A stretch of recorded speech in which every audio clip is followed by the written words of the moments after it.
You know those cricket matches where there's just like 2 runs needed to win, there are enough overs left, enough wickets left, but instead someone like Dhoni or a Kohli comes right out of the crease and smashes the ball for a six. And the crowds go absolutely berserk. What if I told you that that is the equivalent of what Finance Minister Nirmala Sitharaman did for the economy in the interim budget? Now, you might say, Arudeep, what berserk? What sixer? What crowds? There's been no change in tax slabs, no change in tax rates, no new subsidies, no major schemes announced. Are you just being another Modi Bhakt? Not really.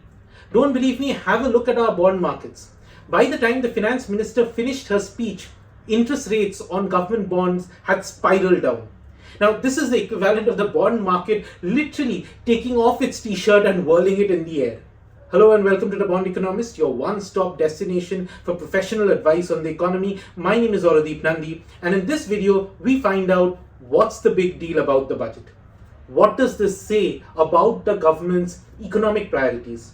And what does this tell us about how the government, or rather the BJP, is thinking about the Lok Sabha elections? Now, the problem with budget speeches is that they last really long. I mean, a 1 hour long speech would probably count for a short speech. And the problem is that there's just so many things packed in that speech that for the common public, it's often very difficult to filter out what's the relevant bit and what's just white noise. Because the finance minister will stand up and then go on and on about self-congratulating her own government for what a great job she thinks that they've done. The speech will have some random scheme happening with, I don't know, fishermen, something about Anganwadi workers, some medical college being set up in some corner of the country. The speech is just too long, it's too boring, and it's filled with too many distractions. And look, I am not here to give you a long list of all the stuff that the finance minister has talked about. I mean, you can easily go to any news portal or visit any of my YouTube competitors. You will get the whole shebang. I am here to filter out all that white noise and bring you the essence of what this budget is trying to say. And the short answer is, there aren't really any goodies, so to speak, in Santa's bag this time. As it is an interim budget. So generally the convention is that the current government can't make major policy announcements in this budget. This is just for running the country until the elections get over and the new government presents the final budget in July. But truth be told, if they wanted, the government could have flexed some muscles. They could have announced a few things here and there. Let's say like increasing the cash amount they give to farmers under PM Kisan, or something targeted towards women, who are, by the way, becoming a very important voter base in India, or maybe some small deductions in income taxes for the middle class. All of this could have still been possible within the technical confines of an interim budget, but the government chose not to. In fact, if you look at how much money they have allocated to the key ministries as a percent of GDP, it's almost the same as last year for most of them. It's almost as if the government is trying to say, let's make this budget about economics and not politics. And this is where it gets interesting. Now, fiscal deficit is, broadly speaking, the difference between what the government spends versus what it earns. Fiscal deficit as a proportion of GDP for India has been quite high. In fact, I've done a whole episode of The Bond Economist on this. I'll leave a link at the end. And in that episode, a number of people later told me that they kept forgetting what fiscal deficit stood for. And so as the video went on, they would have to keep scrolling back to make sense. So this time, I'm just leaving the formula pasted on the screen for the whole time. Now, it is natural for governments to spend more than what they earn, and so the remaining, i.e. the fiscal deficit, is roughly speaking what they need to borrow from the bond market every year, and they do that by issuing bonds. And the borrowing every year sort of keeps adding to the national debt, like garbage every day being added to a garbage dump. And so it's very important that the fiscal deficit remains at a sustainable level. Most countries that have become economic basket cases, take Pakistan or Sri Lanka in our neighborhood, this is the one crucial aspect where they all goofed up. they had no control over government spending. They ended up borrowing a lot.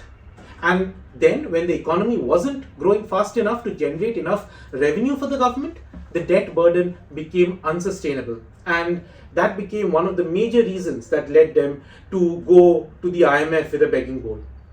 India is, of course, nowhere close to their situation, but these extreme examples kind of tell you how dangerous it is to leave fiscal deficit too high for too long.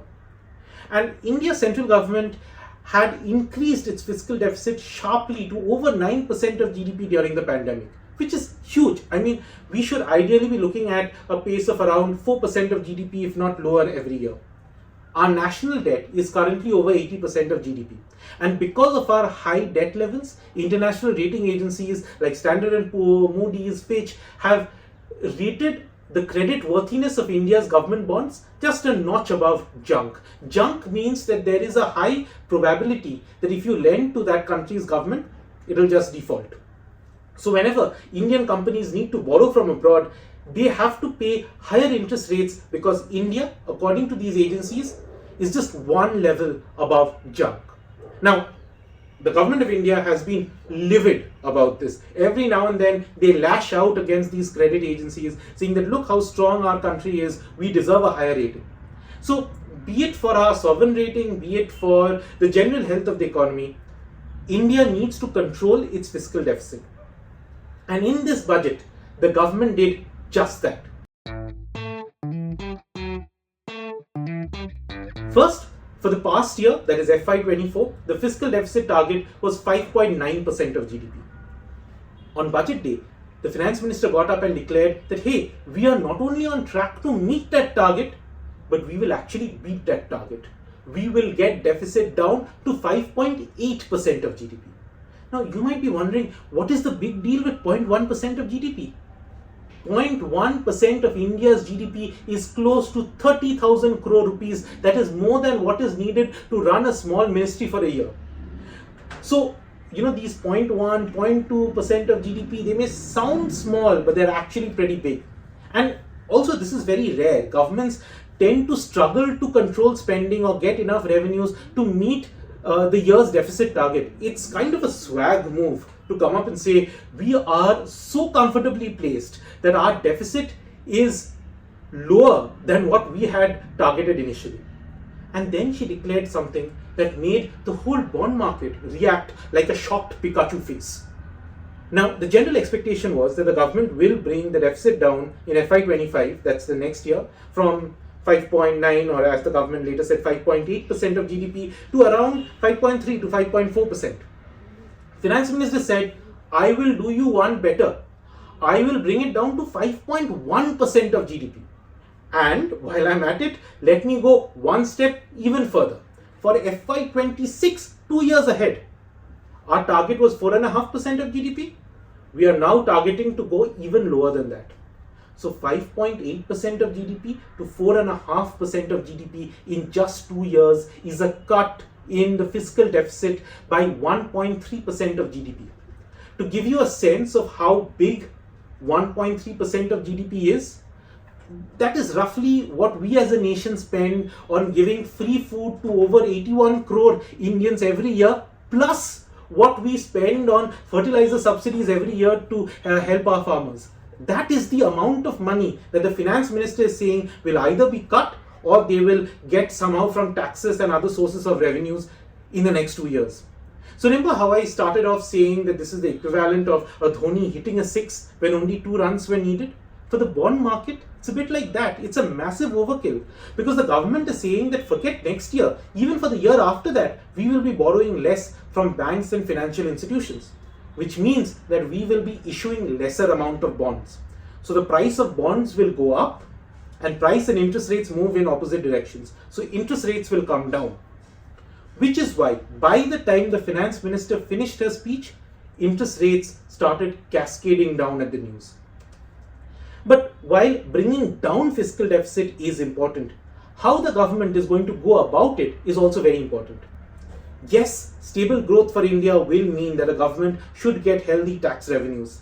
But the major push is coming from cutting down on what is known as revenue expenditure or operating expenses like subsidies, wages, interest payments, pensions, spending on schemes, etc. Revenue expenditure was nearly 13% of GDP in FY23. 2 years later, in FY25, it's coming down to a little over 11% of GDP. And instead of the government prioritizing on revenue spending, it is instead prioritizing on infrastructure spending. In the last 5 years, central government infra spending has gone up from less than 2% of GDP to nearly 3.5% of GDP for the coming year, which kind of tells you what the government's broad economic priority is. Move away from handouts, move away from subsidies, and instead let's spend more money on creating infrastructure. Finally, what does this say about politics? In fact, the finance minister let out a deliberate slip of tongue, I would say. I would call it deliberate because it was part of the official speech. So she knew very well what she was saying. She said, in the full budget in July, our government will present a detailed roadmap. As if to say, jo karna hai kar lo. We will of course return to form the new government, and when we do that, we'll present the details in July.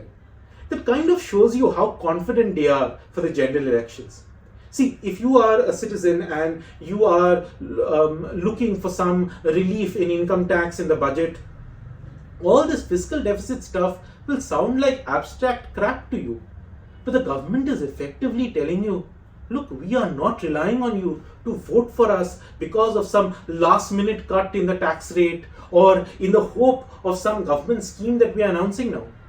We know that you will vote for us because of what we've done so far. Now, that could be the economy, that could be Ram Mandir, that could be Article 370, it could be women reservations, it could be G20, that's up to you. But hidden in all these budget numbers and speeches is a very simple message: we'll be back. For more such insights, like, share and subscribe to The Bond Economist.